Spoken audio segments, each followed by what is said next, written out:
5000 वर्षामध्ये जे काम कधी झालेलं नव्हतं ते आपल्या आयुष्याच्या 50 वर्षामध्ये ज्या छत्रपती शिवरायांनी केलं, त्या छत्रपती शिवरायांना आणि अगदी 1.5 वर्षाची असताना ज्यांच्या आईंचा मृत्यू झाला, पण तरी वयाच्या 14व्या वर्षापर्यंत बुधभूषण, नायिका भेद, 7 शतक आणि नखशिख अशी 4 ग्रंथ ज्यांनी लिहिले, शेकडोच्या वर लढाया ज्यांनी केल्या, हे काही न हरता असे संभाजी राजे या दोघांनाही घडवणाऱ्या राष्ट्रमाता राजमाता जिजाऊ ज्यांच्या जयंतीनिमित्त आपण या ठिकाणी जमलेलो आहोत.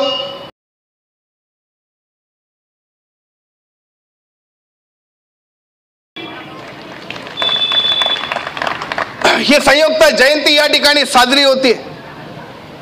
रामनगर, विठ्ठलनगर, प्रकाशनगर, संघर्षनगर आणि इतर आजूबाजूच्या सगळ्या लोकांनी या जयंतीच्या निमित्तानं आपण काही गोष्टी लक्षात घ्यायच्या आहेत.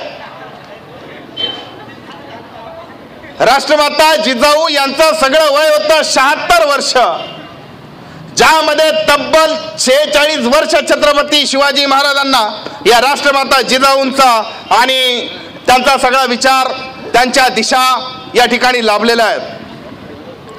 12 जानेवारी 1598 ते 17 जून 1674, 76 वर्षाचं आयुष्य, एकदाही रडलं नाही.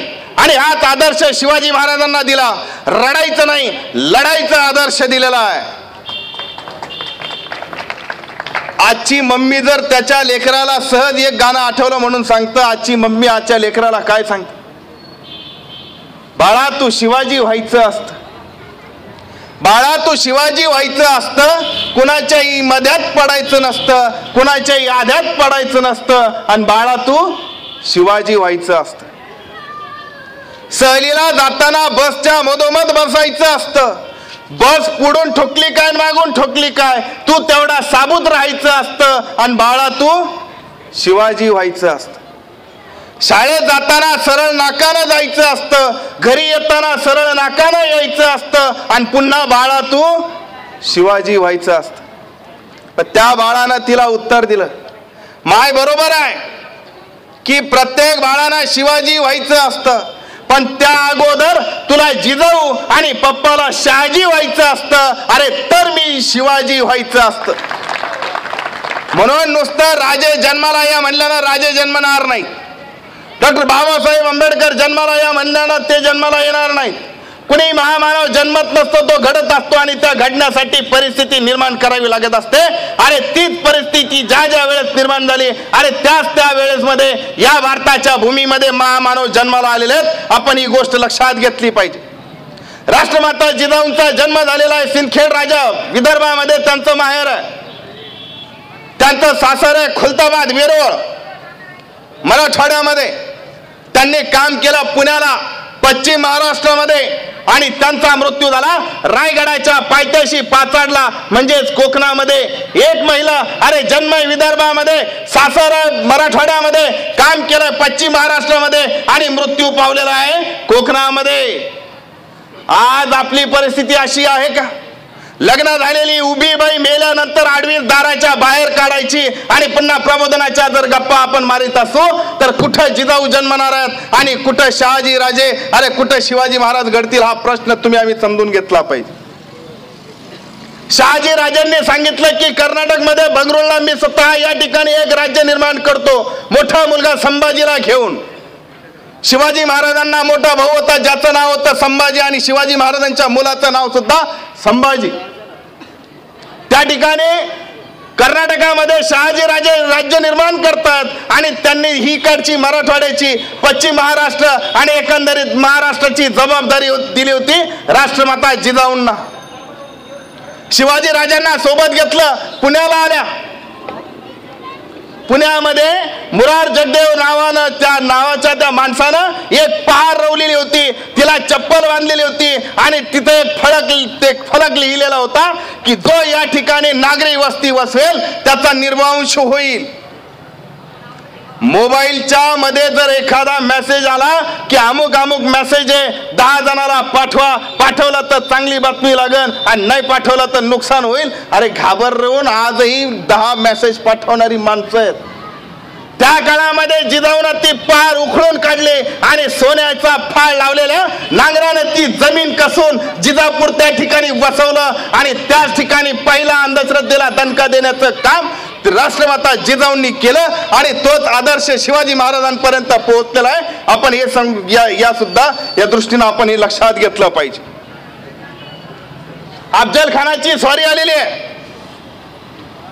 राष्ट्रमाता जिजाऊंच्या आईवडिलांना मारलेला आहे, चुलत्यांना मारलेला आहे, मोठा मुलगा संभाजीला मारलेला आहे, दीर मारलेले आहेत. घरामध्ये फक्त एकमेव शिवाजी आहे. शिवाजीचा मुलगा लहाना 1.5 वर्षाचा संभाजी आहे. शहाजी राजे दूर कुठंतरी युद्धावर गेलेला आहे. अरे राज्य निर्माण करण्याची नुकतीच सुरुवात असताना अचानक एवढं मोठं संकट आलेलं आहे. आजच्या आईच्या जर समोर असं जर संकट आलं लेकासाठी तर आईनं त्या लेकाला 10 दिवसाची रजा टाकून घरी झोपीन.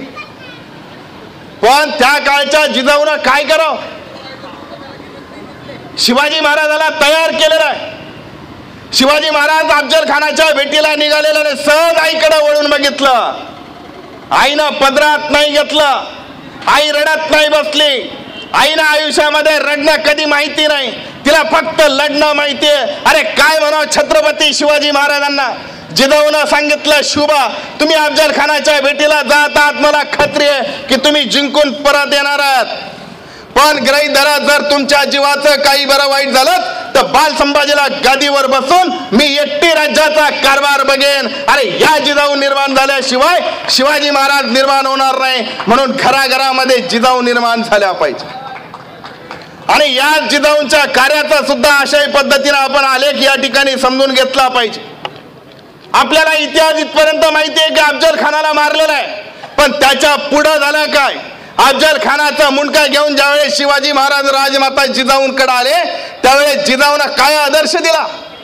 अफजल खानाच्या बायकोला लेकाला साडी चोळी दिली, कपडे दिले. अफजल खानाचा जिवंत असेपर्यंत तो आपला वैरी होता, पण तो मेल्यानंतर त्याच्याशी आपलं वैर संपलं. शिवाजी महाराजांनी विचारलं, आऊसाहेब काय करू? त्यावेळेस त्या माऊलीनं सांगितलं की याच प्रतापगडाच्या पायथ्याशी त्याच अफजल खानाला पुरवून त्याची कबर त्या ठिकाणी बांध. आणि आजही ती कबर अरे स्वतः छत्रपती शिवाजी महाराजांनी राजमाता जिजाऊंच्या आज्ञेनं ती कबर बांधलेली आहे. हा इतिहास सुद्धा अरे त्यात निर्णय घेण्याची क्षमता त्या जिजाऊंची काय होती आणि कशा पद्धतीची होती हे आपण समजून घेतलं पाहिजे. किल्ल्याचं बांधकाम चालू असताना त्या किल्ल्याच्या तळाला काही सोन्याच्या देव्याच्या मूर्त्या सापडल्या. आज खरोखर सापडते का माहित नाही, पण उकंड्यावर कोणत्या तरी पुजाऱ्याला रात्री स्वप्नात देव दिसला आणि तिथं उकंडा खोदला, तिथं मूर्ती निघाली मंदिर. जिजाऊनं त्या सोन्याच्या देवाच्या मूर्त्याची मंदिरं बांधली नाही. स्वराज्याचं निर्माण आपण करतोय, पैसा लागणार आहे, स्वराज्य निर्माण करायचं. अरे काय करावं? तर त्या जिजाऊनं त्या सगळ्या देवीच्या मूर्त्या सोन्याच्या वितळल्या आणि राज्य कारभारासाठी ते सोनं उपयोगामध्ये आणलं. अरे अंधश्रद्धा टाळणाऱ्या त्या जिजाऊ सुद्धा याही पद्धतीनं तुम्ही आणि आम्ही अशा पद्धतीने लक्षात घेतलं पाहिजे. शिवाजी महाराजांनी एखादा निर्णय दिलेला असेल आणि तो जर निर्णय कोणाला पटलेला नसेल, राजमाता जिजाऊंकडे जर कुणी गेलं तर त्या ठिकाणी जिजाऊ तो निर्णय सुद्धा बदलण्याचं काम त्या तशाही पद्धतीनं करायचं आपण लक्षात घेतलं पाहिजे. आज तुम्ही म्हणता राजे तुम्ही जन्माला या, रिकामे नाही. डॉक्टर बाबासाहेब आंबेडकर जन्माला या येणार नाहीत, कारण महामानव जन्मत नाही तर ते घडत असतात. आज जर ग्रही धरा तुम्ही म्हणाले मी शिवाजी होणार म्हणजे कसं? दाढी वाढवली, कानात बाळ्या घातल्या, घोड्यावर बसले, तलवार घेतली, दुपारी 12च्या लग्नाला लागन का हाती? नाही लागणार. घोड्यावर तर समजलं 12चं लग्न, ती तलवार पाहून पोलीस हवालदार बी तुम्हाला पुढे हलू द्यायचं नाही. लायसन दिखा. आज शिवाजी होणं म्हणजे काय? छत्रपती शिवाजी महाराजांच्या काळामध्ये सगळ्यात धारदार शस्त्र काय होतं? तर शिवाजी महाराजांच्या काळामध्ये सगळ्यात धारदार शस्त्र होतं तलवार. अरे तिचा वापर शिवाजी महाराजांनी केला म्हणून ते शिवाजी महाराज घडले. आज धारदार शस्त्र काय? आज धारदार क्षेत्र लेखणी, अरे या लेखणीच्या जोरावर जगावर राज्य कराल त्यावेळेस तुम्ही आजच्या 21व्या शतकातले छत्रपती शिवाजी झालेले असतात. म्हणून आज शिवाजी होणं म्हणजे हे आहे हे समजून घेतलं पाहिजे. शिवाजी महाराजांच्या काळामध्ये सगळ्यात वेगवान काय होतं तर घोडा.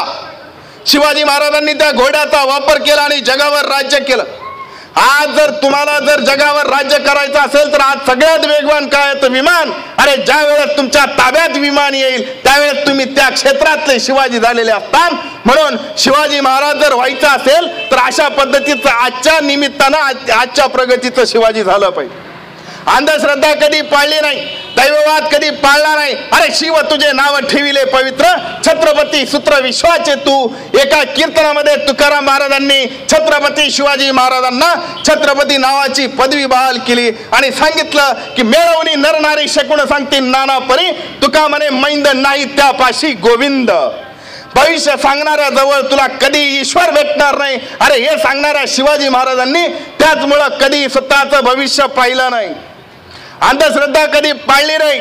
आजही शनिवारी दाढी न करणारी आपण माणसं, अरे ज्या शिवाजी महाराजांच्या महाराष्ट्रामध्ये राहतो तेच शिवाजी महाराज अमावस्याच्या दिवशी लढाईला जायचे. कारण अमावस्याच्या काळ्या कुट्ट अंधारामध्ये मोजके सैनिक घ्यायचे, डोक्यानं लढायचं, कापता येतील तेवढे कापायचे आणि मरायची वेळ आली की माघारी पळायचं. हिला म्हणायचं शिवनीती. ही शिकवली तुकाराम महाराजांनी.